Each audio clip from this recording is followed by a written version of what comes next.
Hello guys. Hello guys.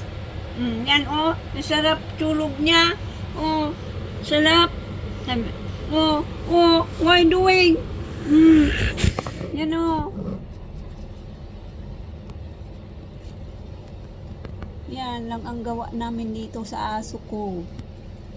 Pero ang bait niya. Pag minsan, tumae doon sa floor, hindi siya tumae doon sa putik niya.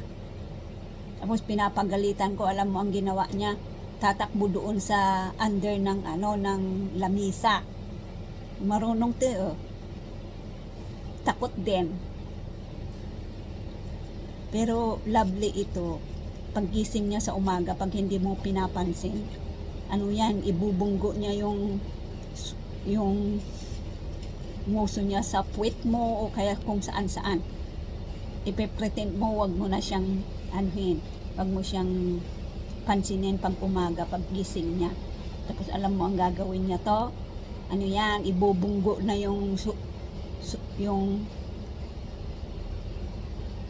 nguso niya sa'yo. Pag minsan, hindi mo rin siya papansinin. Alam mo gagawin ng ganun, parang iiyak siya. Tapos pag gusto niyang kumain, yan, bubunggo yung nguso niya sa iyo para bigyan mo ng pagkain o kaya pupunta doon sa sa food niya. Parang sasabihin niya na, bigyan mo ako ng pagkain ko.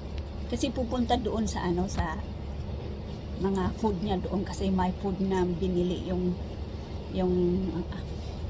boss ko, marami siyang food doon. Alam niya kung saan yung food niya. Tatawagin ka talaga yan. Iiyak yan. Tapos, ganon. Tapos tinitignan niya yung mga food niya doon. Kasi alam niya Alam niya kung saan yung food niya. Magaling din ito eh. Diba? Gandang. Pero, naiinis lang ako pag lumabas kami kasi takot na takot sa umbrella. Yung payong ba, pag may nakapayong, ang ingay niya. Tahol ng tahol. Barking ng barking. Kahit anong sasabihin mo yan, pag may nakita niyang umbrella, takot na takot. Pero gustong gusto ko to, alaga kong aso. Yan o, sarap tulog niya. Pero yung kamay niya dito sa legs ko. Tingnan ninyo. Gusto niya pag ginaganyan mo siya, parang binibibi mo siya, gustong gusto niya.